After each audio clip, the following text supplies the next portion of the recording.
This is Local Edition. I'm Brad Pomerance in the Inland Empire. Today, Paul Granillo is with us. He is the president and CEO of the Inland Empire Economic Partnership. What is the partnership? The partnership is a conglomeration of the larger employers of Riverside and San Bernardino County, the largest private employer being Amazon, second largest being Loma Linda Health. So Amazon's about 17,000 employees, Loma Linda Health about 14,000. We got to talk about that. Okay. Because Amazon was nowhere near the Inland Empire 5 years ago. And as a result, I remember this, of a deal with then Minority Leader Bob Huff, I believe it was, or Bob Huff, or yeah, I think it was Bob Huff, or Bob Dutton, one of the two, whatever it is. They brought Amazon to the Inland Empire. Right, and they started in San Bernardino with one fulfillment center. Now they have, I believe there are 12 fulfillment centers in California. There are 9 in the Inland Empire, Riverside and San Bernardino County, and they're adding another 2. I mean, this is just huge Right. for the Inland Empire. What a great economic driver. And then Loma Linda, of course, one of the finest medical institutions in the region, if not state or nation. Absolutely. So that's got to be a real sense of pride that you have these two giants right here. Sure. Which brings us to what's coming up. You have an event coming up on April 20th. It's called the Southern California 2017 Logistics and Supply Chain Summit. And I think about Amazon, and I presume that they kind of fall into this industry at some way. Absolutely. Yeah, so give us a sense, for those of us that don't know, what is logistics and supply chain? So if anybody orders anything from Amazon and it arrives at your door, there's a whole supply chain that made that possible. And so what we try and do with the Logistics Summit is to inform people about this very important sector of the economy.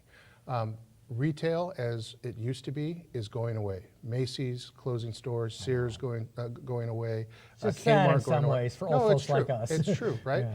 But we're the drivers of it because we are now purchasing goods using our phones and our computers. I got to tell you, it still kind of gives me the EBGBs when I order something on Amazon. I don't know, at 11 o'clock, and at 6 o'clock it arrives. It shows up. And it's because, you know, I live in the kind of the purview of San Bernardino. I live in LA County, but it's close enough that I can get it that day. Right. And not Absolutely. necessarily even pay an extra fee. Right. It can be just part of the supply chain. No, I mean, it's amazing. It's amazing how it works. And so we want people to appreciate that the supply chain is much more than warehouses and trucks in the Inland Empire. And let's talk about that, because the reality is warehouses and trucks continue, how do I say this? Kind of a love-hate relationship with warehouses and trucks in the Inland Empire, because we know they're tremendous job creators, you know, but trucks clog the roads. Some believe that warehouses don't provide the best jobs. I hesitate to say, but I think you know where I'm going. Sure. Talk us through it. So logistics and the supply chain, the average salary around $40,000.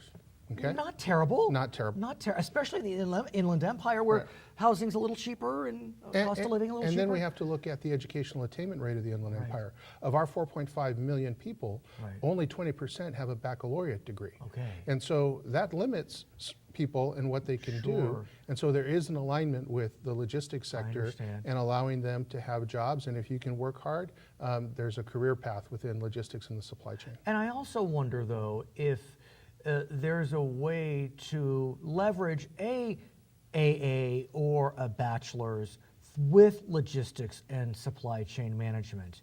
You know, if you grew up here, maybe go to Cal State San Bernardino or UC Riverside, Cal Baptist, whatever it is, are there, if I can say it, white-collar jobs? Sure. Or there's very good paying white-collar jobs within the sector. And if you look at UCR, if you look at the Drucker School of Management at Claremont Graduate. Right, which is, again, in the Inland Empire. They have some, the Drucker School has a whole school just to supply the logistics sector with future managers, future leaders that are really immersed in what is a science of how moving package from point A to point B. And as I understand it, a lot of these logistics and supply chain outfits are looking for folks to hire, but they don't have the skills. Exactly. And so there are jobs there, but we in the Inland Empire need to start creating a scenario whereby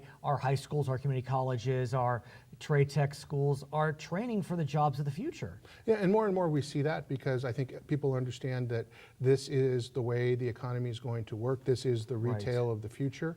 And so the educational institutions, they need to be in the job of supplying the workforce. Supplying the supply chain. Right. So tell us more about the event, because I want to make sure people understand. It's coming up soon. Sure. April 20th, Sheraton Fairplex Conference Center in Pomona, 8 to 3. Who's our keynote? So our keynote speaker is the Chief Information Officer for UPS. That's right. All Juan right? Perez. Juan Perez. Not bad. And he's going to come and he's going to talk about UPS and their role in the supply chain and technology. And the future of technology. If you think that you're getting your goods quickly now, that's going to speed up in the future. I mean, and the drones? Aren't we going to get Amazon drones dropping, Amazon is currently testing and UPS is testing drones in England. I don't know. And they work. And they're dropping boxes in people's backyards. So that is our future. Okay, so that's that event. You have another event coming up. Sure. And this is impressive. This is impressive. It's your 2017 speaker series. This one's coming up on April 28th. It's at the Doubletree at the Ontario Airport, which is now under local control. Congrats on that. That I'm sure is a boon to the IE. Who is speaking on April 28th? On April 28th, we have the former mayor of Los Angeles, Antonio Villaraigosa, you're right. Followed by our Secretary Chang.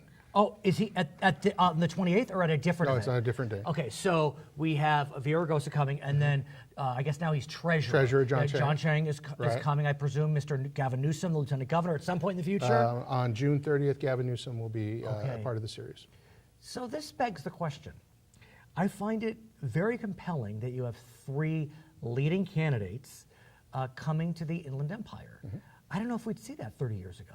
No, and I want to go back to your original question about the IEEP. What is it? So it is a group of the larger employers of the region, but we also have the 2 counties represented. Of course. With Supervisor Ashley, Supervisor Janice Rutherford. Right, Ashley from Riverside, Rutherford from San Bernardino. We have a education council that's headed by Chancellor Wilcox of UCR, Of President course. Morales of Cal State. So it is a partnership of leaders in our region. And what we're trying to do with the speaker series is to fix the problem that you're alluding to. Right. And that too often these candidates have not come to the Inland Empire. And what we're saying to them is, well, take a look at our 4.5 million people on its way to 6 million people. Look at our what we are providing to the economy of California. And we also want them to come and speak not only to their vision for California, but their understanding of the problems that inland Californians are coping with every day. And again, 30 years ago, a Democrat, why would they even waste their time coming to the Inland Empire? Now, I mean, I think both these counties voted for Hillary Clinton. I think they both voted for Jerry Brown. I mean, they're still purplish, but there's no doubt that there are votes to be gotten by Democrats and Republicans in the IE. So it makes sense that candidates of all stripes. It's now kind of the battleground of California. No, in the best sense. Exactly, and I think if you look at the California legislature and the importance of the moderate Dems, well, so many of them now represent Riverside and San Bernardino. I mean, it's a great place to be, indeed. You must be very proud of your Inland Empire, where we are today. He is Paul Granillo. He is the president and CEO of the Inland Empire Economic Partnership. 2 great events coming up on April 20th and April 28th. I'm Brian Pomerance. It's Local Edition. Thank you, sir. Thank you, man. All right.